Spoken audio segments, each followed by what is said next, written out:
Bupati Lampung Selatan Radityo Egi Pratama melarang aparatur sipil negara di lingkungan pemerintahannya menggunakan kendaraan dinas untuk mudik. Ia menegaskan jika ada yang melanggar akan diberikan sanksi.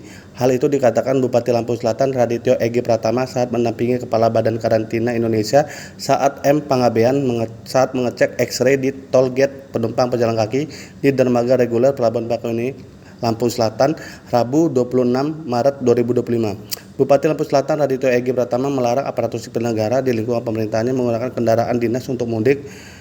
Nggak boleh, secara aturan tidak boleh, kata dia. Ia menyebut jika ada yang melanggar akan diberikan sanksi. Nanti akan kita data semua kendaraan dinas. Pihaknya menyiapkan posko pelayanan untuk pemudik. Kita siapkan posko di Sub, jumlahnya ada 8, lalu posko kesehatan juga. Yang menyebut pelayanan kesehatan di posko yang disediakan gratis.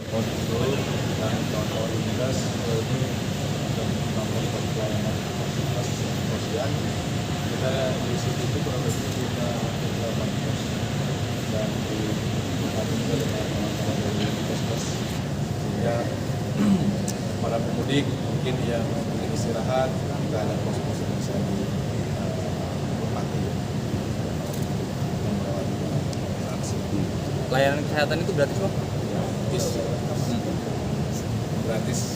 Bang, ini kan ASN juga sebagian juga ada yang memilih mudik nih, Bang. Boleh nggak, Bang, pakai kendaraan dinas nih, Bang, untuk mudik nih? Boleh sesuai aturan.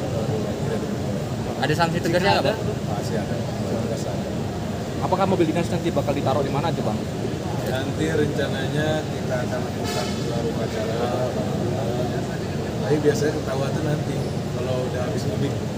Kan kalau mobilnya nggak ada kemana tuh? Kalau sebelum mudik ya biasanya ada. Nanti kalau setelah mudik biasanya kemana ada.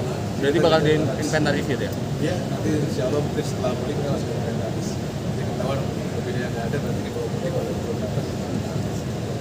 Oke, cukup.